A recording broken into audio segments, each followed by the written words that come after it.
el Perú, como Estado-nación que nació en el siglo XIX, siempre trató de generar políticas y normas de carácter universal y homogéneo. A partir de los 2/3 del siglo XX, se empezó a desarrollar una conciencia de que somos y siempre vamos a ser un país diverso, caracterizado precisamente por una multiplicidad cultural.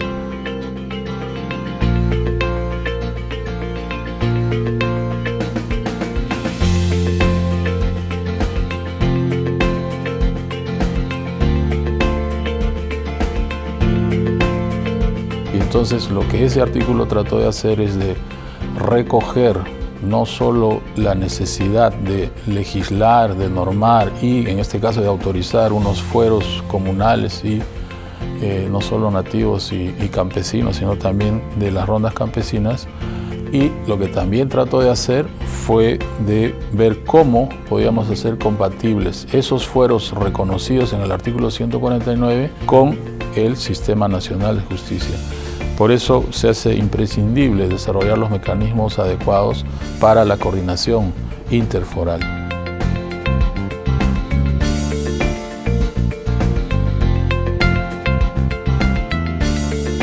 Bueno, desde el punto de vista, digamos, del derecho constitucional y del desarrollo de las normas que pongan en vigencia este mandato del 149, yo creo que estamos rezagados. La idea de tener un sistema de administración de justicia en el sentido amplio, ¿no?, que sea democrático, que reconozca derechos fundamentales en cada paso y en cada instancia, o la idea de que también sea integrado en esos aspectos, yo creo que todavía estamos rezagados, ¿no? 21 años después todavía no tenemos la famosa ley de coordinación interforal que prescribe ese artículo. Entonces, desde ese punto de vista, la verdad que no hemos avanzado nada. Pero si lo miramos desde arriba, desde la generación de normas políticas e inclusive directivas que están yendo en la dirección correcta, el reconocimiento de esta diversidad y de diseñar formas de gestión de esa diversidad, yo creo que sí estamos avanzando. No al ritmo que se debería, pero a falta de ley de coordinación, nuevamente vamos al problema de que el Congreso no puede producir esta norma que prescribe el artículo 149 para la coordinación interforal. A falta de esa norma, yo creo que instituciones como el Poder Judicial están tomando la posta y están creando mecanismos alternativos para ver cómo empezamos a, primero, reflexionar, segundo, gestar y luego aplicar una justicia de carácter intercultural.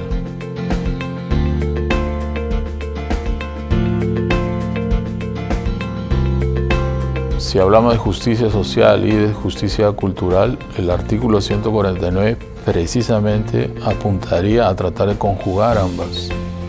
¿Por qué? Porque si usted reconoce en términos de justicia cultural que existe este derecho al derecho y que estas organizaciones tienen la capacidad, esta potestad de gestionar adecuadamente sus conflictos, entonces uno va a desarrollar a partir de ese reconocimiento políticas realmente inclusivas e inclusive participativas. ¿Por qué? Porque está reconociendo que estas organizaciones tienen la capacidad de gestionar adecuadamente su vida social. Y en términos de justicia social, yo creo que esas formas, por ejemplo, de resolución de conflictos, que son mucho más expeditivas, menos onerosas, acaban produciendo una paz social, por lo menos en el nivel local, que se puede ver que es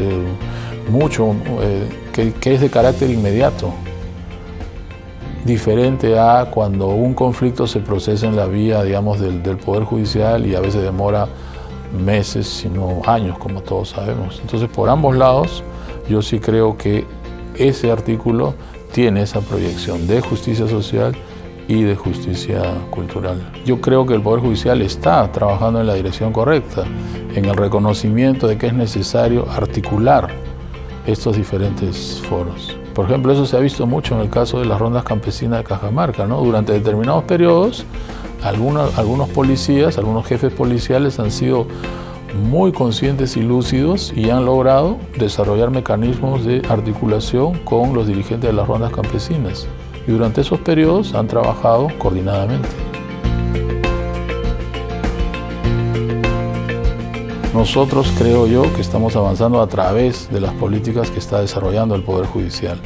Por ejemplo, tienen un pleno en donde se reconoce que es necesario ir hacia esa coordinación interforal para evitar, ¿no es cierto?, que los líderes y los dirigentes de las comunidades y de las rondas sean sancionados o por lo menos denunciados por estos famosos delitos de extorsión y secuestro y todo lo que sucedía entre el año 93 y este pleno del Poder Judicial. También se están desarrollando protocolos, no solo de coordinación interforal, sino también del tratamiento debido que deben recibir las personas de condición o que se definen como indígenas cuando ingresan en cualquier instancia del Poder Judicial y son procesadas.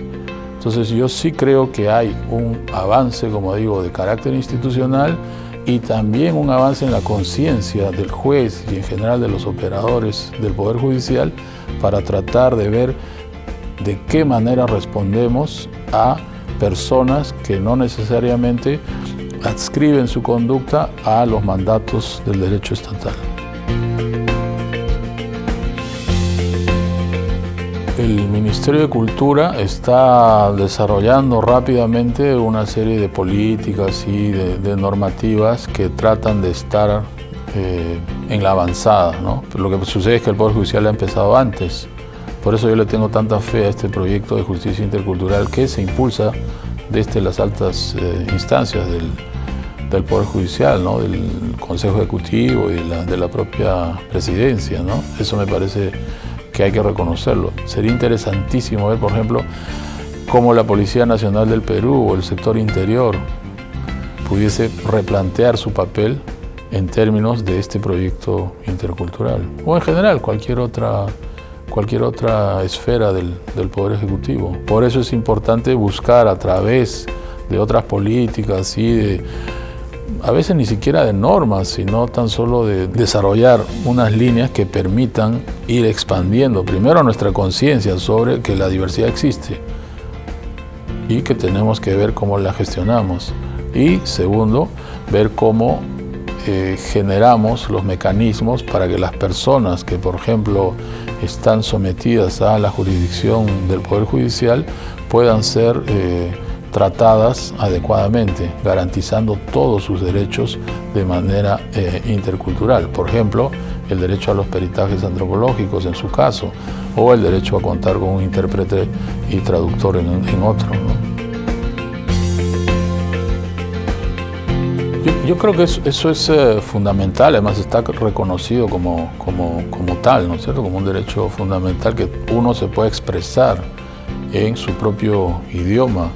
Y eso es, digamos, elemental en la medida en que uno se expresa en sociedad y se expresa ante las instituciones de un mejor modo cuando lo hace a través de la lengua materna, de la lengua matriz, de la lengua que nosotros aprendimos y que manejamos como ninguna otra, pese a que yo reconozco que el bilingüismo, el multilingüismo, por supuesto que son deseables y son una aspiración, pero me parece absolutamente imprescindible garantizar a todas las personas que puedan expresarse en su propio idioma cuando, por ejemplo, enfrentan un procedimiento, sea judicial o administrativo. Yo creo que en esto hay que ser mucho más amplios que solo pensar en el caso del derecho penal, ¿no?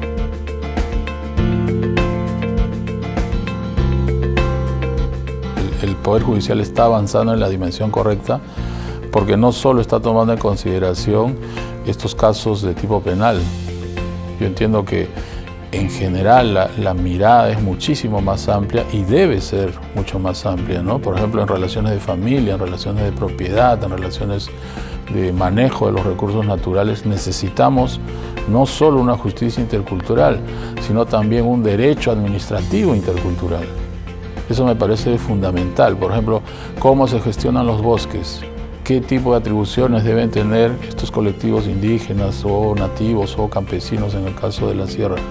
Cómo podemos articular esas formas de gestión con las que prescribe la norma.